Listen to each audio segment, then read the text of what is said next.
Capítulo 18. Ética.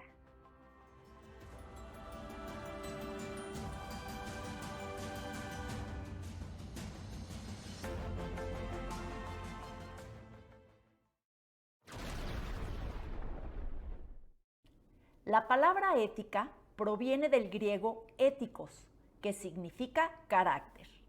La ética trata del estudio de la moral y del accionar humano, así como elabora afirmaciones y definiciones de lo que es bueno, lo que es malo, lo obligatorio, lo permitido y muchas cosas más, haciendo referencia a las acciones o decisiones de las personas y promoviendo comportamientos deseables. Claro que la ética no es coactiva, es decir, no impone castigos legales y sus normas en sí no son leyes. Mucho más se enfoca en el estudio de los criterios y marcos de actuación para entender en qué casos una acción se debe considerar correcta o incorrecta. La ética puede entenderse también con uno de los principios morales más conocidos de la historia, las reglas de oro y de plata. La regla de oro dice al calce: trata a los demás como quieras que ellos te traten a ti. La regla de plata: no hagas a los demás lo que no quieres que te hagan a ti. Si usamos estos criterios, es probable que las acciones que llevemos a cabo en nuestro día con día sean las correctas, ya que nadie querría ser tratado de manera injusta, poco cortés, ofensiva, arbitraria, diferenciada o mucho peor, violenta o discriminatoria. Hola, ¿cómo están? Mi nombre es Carmen Gómez Alcalá y hoy voy a platicar con ustedes sobre ética. Aplicada a nuestra actividad profesional, podríamos decir que la ética estudia las normas que deben regir nuestra profesión como educadores de personas primero que nada y como entrenadores deportivos después. Nos sugiere y nos marca claramente aquello que es deseable, propio y casi obligado, así como también condena lo que no debe de hacerse. La ética es especialmente importante cuando surgen conflictos en el desarrollo de cualquier trabajo o cualquier actividad, cuando los intereses propios o de terceras personas se ven comprometidos y cuando es necesario analizar a conciencia lo sucedido y tratar de entender la ética personal del individuo. La ética incluye temas en continuo debate, especialmente cuando existen conflictos o cuando se trata de dilemas éticos, en los que la línea entre el bien y el mal es muy sutil, así como también cuando claramente se sobrepasa el papel del liderazgo o el papel del poder en el desarrollo de una profesión o en el ejercicio de la ética personal.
Recuerda que como entrenador tendrás que ejercer diferentes roles y tendrás una gran influencia en tus gimnastas, no solo en lo deportivo, sino también en lo personal, en lo emocional social, en la formación de hábitos y a veces hasta en su forma de hablar, de vestir y hasta de argumentar. Para cumplir con esta responsabilidad, necesitas desarrollar diferentes habilidades, actitudes y valores, así como un gran conocimiento que deberás actualizar durante toda tu vida profesional. También tendrás que ajustar tu enfoque dependiendo de la edad de tus gimnastas, del tamaño de tus grupos, de las instalaciones con las que cuentes, así como del tipo de actividades gimnásticas que incluya tu programa de entrenamiento. Como entrenador, tú debes asegurarte de que cada experiencia en tus participantes sea positiva y enriquecedora. ¿Cómo puedes lograr esto? Asegurándote que tus gimnastas se involucren y quieran estar en tus clases, creando buenas condiciones para su aprendizaje, contribuyendo al mejoramiento de su desarrollo, creando un entorno físico seguro donde se pueda dar la enseñanza y fomentando una filosofía de juego limpio y espíritu deportivo en todos tus alumnos.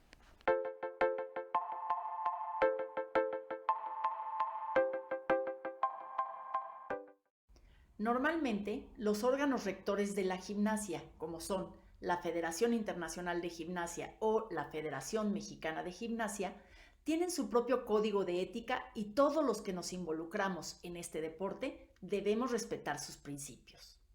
En el caso de la FIG, o Federación Internacional de Gimnasia, la primera parte de este código se refiere al respeto por la dignidad humana.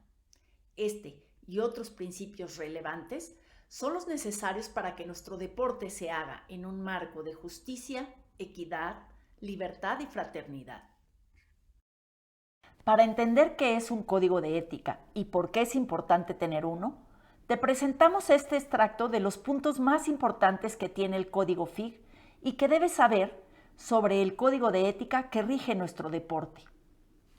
El respeto a los derechos humanos y la dignidad es un requisito fundamental en todas las actividades del deporte, tanto en su nivel nacional como internacional. No debe ser permitido ningún tipo de discriminación, incluyendo raza, color, género, orientación sexual, lenguaje, religión, convicciones políticas, nacionalidad u origen social, propiedad, nacimiento, discapacidad, atributos físicos y habilidades atléticas o cualquier otro estatus que presente la persona. Toda ingesta de sustancias o doping está absolutamente prohibida. Todos los puntos contenidos en el Código Antidoping de la FIG y del Movimiento Olímpico, así como aquellas contenidas en el Código de Prevención de la Manipulación Competitiva, editado por el Comité Olímpico Internacional, serán escrupulosamente observadas.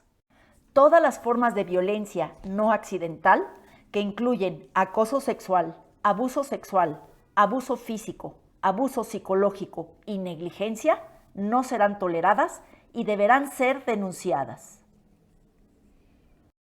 Entendiendo que todo código de ética tiene 4 partes principales, la primera tendría que ver con lo implicado en el respeto por todos, la segunda sobre el honor por el deporte, la tercera parte sobre la integridad en las relaciones y la última sobre tus responsabilidades como entrenador.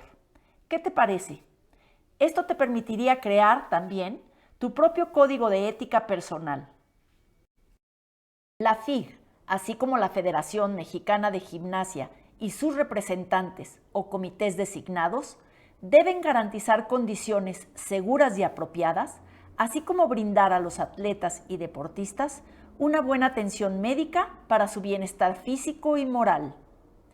Esto es en lo general, aunque debe prestarse especial atención a los programas de competencia de los niños, así como cuidar y vigilar que en la educación y la formación de los pequeñitos siempre se garantice su salud, su bienestar y sobre todo su integridad en todos los aspectos. Es importante comprender, todos los que participen en cualquier actividad de la gimnasia Deben experimentarla como algo positivo en donde se divierten, mejoran su estado físico, aprenden habilidades y hacen nuevos amigos. ¿Recuerdas? Las 4 Fs: Fun, Fitness, Fundamentals y Friendship. Para ello, necesitas un entorno seguro, protector y afectuoso.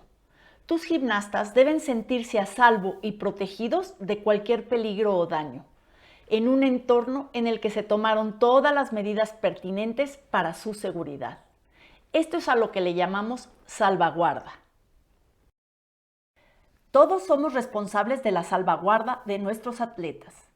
Todos, entrenadores, clubes, organizaciones, familiares y amigos. Con respecto a la protección que como entrenadores debemos dar, es importante que te empeñes en ser el mejor modelo a seguir, en crear una atmósfera de aceptación, en dar retroalimentación efectiva de una manera positiva, en comunicarte con todos tus gimnastas de manera abierta, en escuchar y hacer saber que entiendes lo que te dicen, en estar atento a cómo actúan y se comportan tus gimnastas en el grupo, y a actuar si notas algo inaceptable e incluso a informar a las autoridades si es necesario.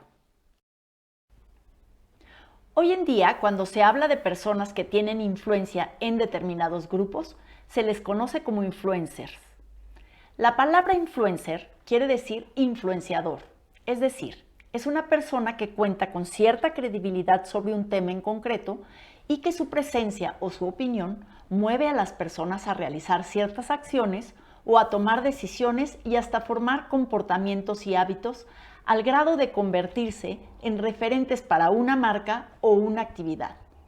En esto, la gimnasia no es la excepción.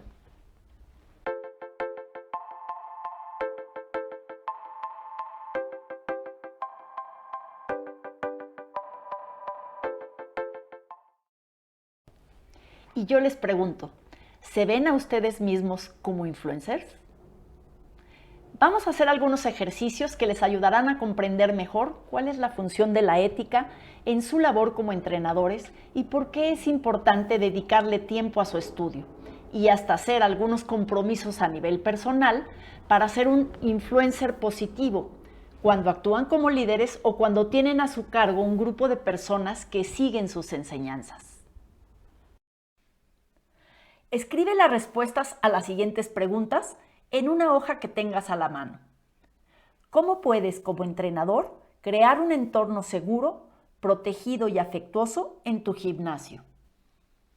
Si no se te ocurre ninguna respuesta, lo que puedes hacer es recordar alguna vez que te sentiste inseguro en tus entrenamientos como gimnasta, o cualquier recuerdo que tengas de alguien que no fue afectuoso contigo.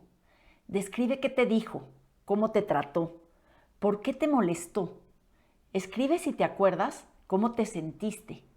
Recuerda qué decisiones tomaste por causa de esta experiencia. Por ejemplo, si por tu cabeza pasó la idea de ya no seguir entrenando con esa persona. O tal vez te tardaste más en aprender algún ejercicio. Escribe ahora qué hubieras hecho tú de manera diferente. ¿Qué palabras hubieras dicho? ¿De qué manera te hubieras cerciorado que tu gimnasta estaría bien y a salvo de una mala experiencia?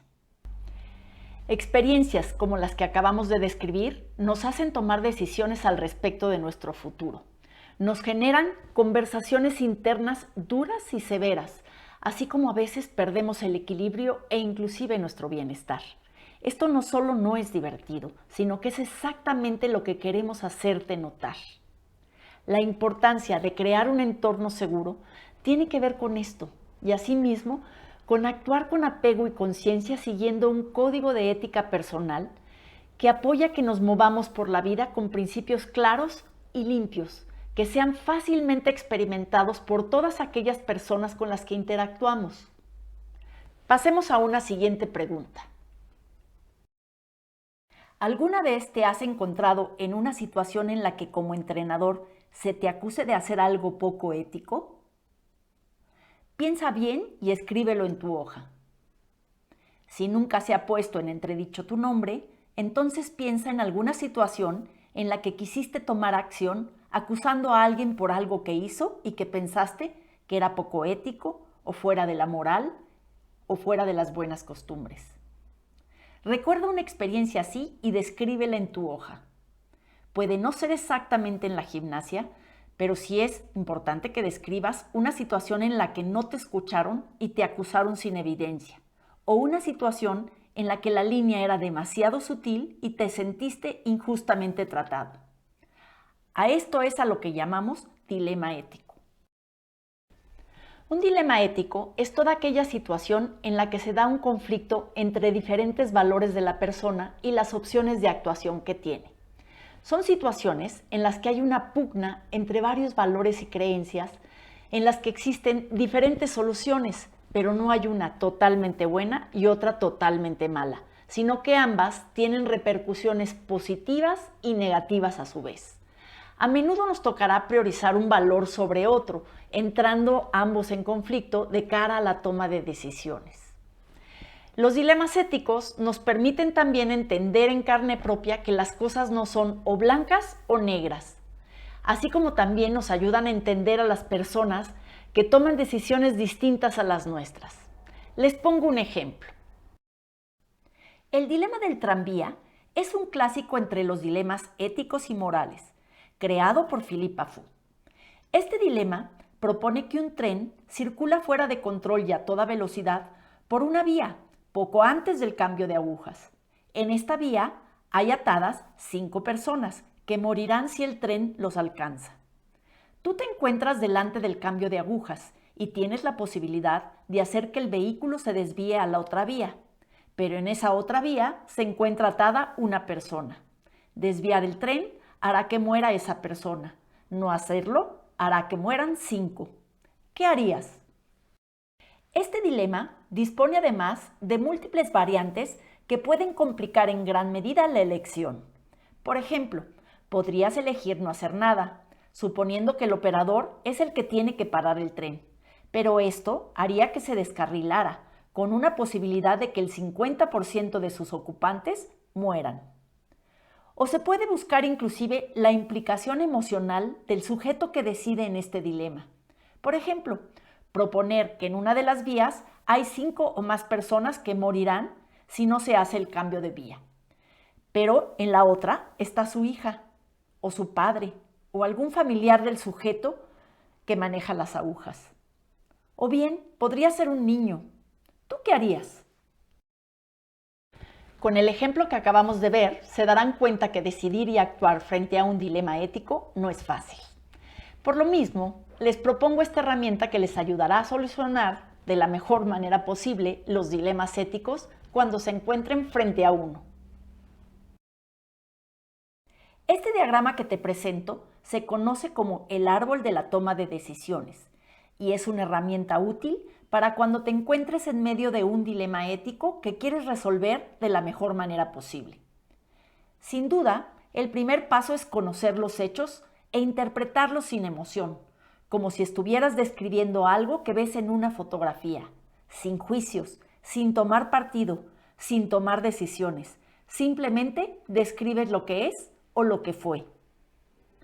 Al ver la foto que aparece en la pantalla, nuestra descripción debería parecerse a esta. Lo que veo es a un joven que en la mano derecha tiene una manzana y en la izquierda una tablilla de chocolate.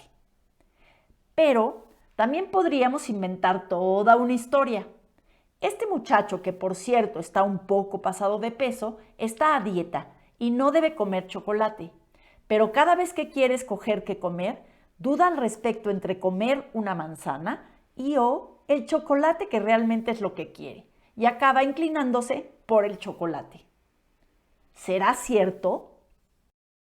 Incluir adjetivos, narrativas o historias supuestas puede dificultar la posibilidad de relacionarte con el hecho como tal y por ende en la elección de la solución.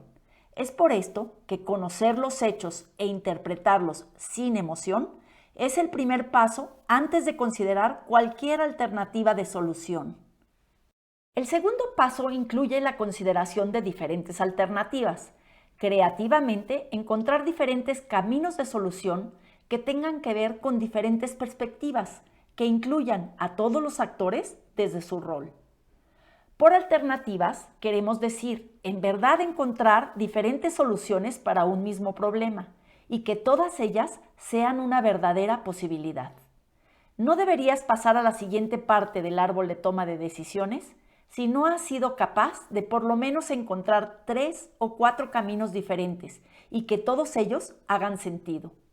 Esto te hará entender la posición de cada una de las partes y tener un panorama mucho más amplio desde el cual escoger la mejor opción para resolver. Una vez con las alternativas definidas, estudia las consecuencias de cada una de ellas. Ve qué implicaciones tienen para cada parte involucrada. Analiza las pérdidas, lo que generará en costo, ya sea emocional, pero también económico o de cualquier otra índole. Toma lo mejor de cada una de las alternativas contempladas y concluye en lo que consideres mejor y que te permita tomar una decisión responsable al respecto. Y recuerda, lo más importante es buscar el cambio en la conducta, no el castigo o el daño que esta decisión incluya. Ten esto siempre muy presente. Busca el cambio, pero no el daño. Recuerda, la ética trata del estudio de la moral y del accionar humano, así como también nos permite hacer afirmaciones y definiciones de lo que para nosotros es bueno o malo, es obligatorio o no, es permitido o no, y muchas otras cosas más que hacen referencia y apoyan a que poco a poco las decisiones se vayan sustentando en estas afirmaciones y que se contengan en cierto marco de actuación, promoviendo comportamientos deseables en los grupos y con el tiempo una cultura moral y comunitaria. Pero ojo, la ética personal también es muy transparente. ¿Y qué quiero decir con esto? Tu comportamiento es claro y contundente para los demás. No se pueden esconder ni la intención, ni el propósito, ni la emoción. No nos engañemos. De ahí la importancia de trabajar en nuestras personas y buscar cada día ser un mejor reflejo de nuestra ética y de nuestras convicciones.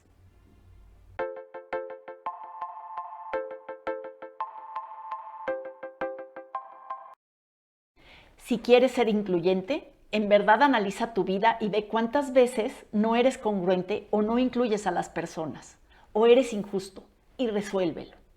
Si pregonas honestidad, revisa tu vida completa y arregla todas esas situaciones en las que no estás cumpliendo, ya sea con las normas, o con políticas, o con preceptos, bueno, hasta con las leyes, y arréglalo. Si exiges justicia, sé justo con todo y con todos.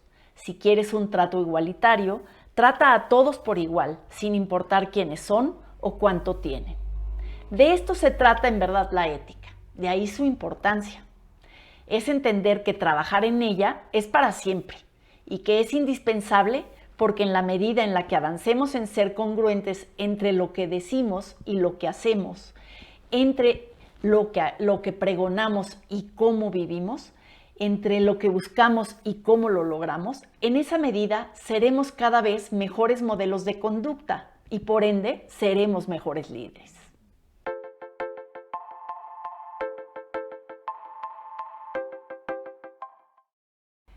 Creo que esta presentación no estaría completa sin que les hable de algunos de los preceptos de mi código personal de ética.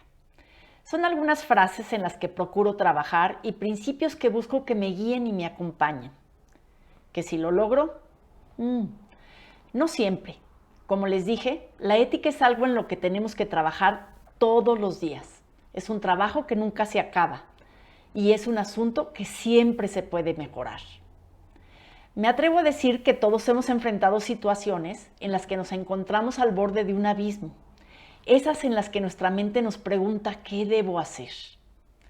Así como también estoy segura que todos hemos escuchado a ese diablito interior que vive en nosotros, en nuestras cabezas, y que a veces nos dice, órale, al cabo que nadie te ve. Les recuerdo que es por esto que contar con un código personal de ética es realmente relevante, pues puede significar tener una guía para nuestro actuar en momentos difíciles o de plano actuar improvisadamente y sin control. Por supuesto que están encabezadas por la regla de oro y la regla de plata. La regla de oro: trata a los demás como quieras que ellos te traten. La regla de plata: no hagas a los demás lo que no quieres que te hagan a ti. 3 principios fundamentales para lograr una sana convivencia. Mi trato debe ser siempre correcto y respetuoso, cordial y equilibrado. Dar y recibir son el mismo flujo de energía. Solo si doy, podré recibir, y en la medida en la que doy, recibo. Solo hay un progreso a través de la cooperación y el trabajo alrededor de un fin común antes que un fin personal. 4 prescripciones morales necesarias para ser realmente profesional en el deporte: fidelidad nacional, fraternidad entre los líderes y entrenadores, piedad con los demás y lealtad a nuestros principios. 5 grandes prohibiciones: mentir, robar, excluir, maltratar y traicionar. Estos son valores no negociables: la vida y la seguridad de las personas, el buen nombre de nuestro país, el respeto al derecho ajeno, el bien común, la propiedad privada y la ayuda al necesitado. ¿En qué debo trabajar? En buscar el bien común y no en lo que a mí me conviene. En cuidar al grupo y protegerlo ética y moralmente, actuando siempre con base en mis valores. En practicar el perdón y la reconciliación. En trabajar y cooperar en todo y con todos. En que mi liderazgo tenga su base en ser ejemplo.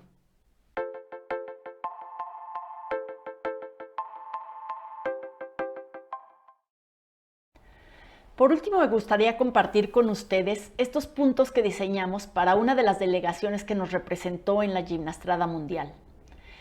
Son pequeñas enseñanzas que hemos compilado como parte de los reglamentos a seguir o del código de ética que debemos contemplar. Todos somos México y todos somos gimnasia. En cada una de nuestras acciones se habla de nuestro país, de nuestro deporte y de nosotros mismos. Si tienes a tu cargo un grupo de gimnastas, debes poner en primer lugar a las personas siempre y trabajar e integrarte con los demás líderes con total cooperación, solidaridad y apoyo. Tu conducta debe ser siempre honesta, limpia y transparente, especialmente en el manejo de tus planes, tus metas, tus responsabilidades, las personas y los recursos que manejas. Trabaja por tu desarrollo y pon especial atención en tus acciones. Hazlas siempre con esmero y atención a los detalles. Sé responsable de tu propio bienestar siempre, así como del de tu grupo. Como líderes, todos tenemos fortalezas y debilidades. Nuestros resultados, así como el liderazgo y el logro de nuestra visión profesional futura, depende de tu trabajo en aprender las lecciones que la vida te depare, para que siempre salgas fortalecido de ellas, mejorando tus áreas de oportunidad y poniendo al servicio de la comunidad y de la gente todas tus fortalezas. Muchas gracias por su atención. Nos vemos pronto.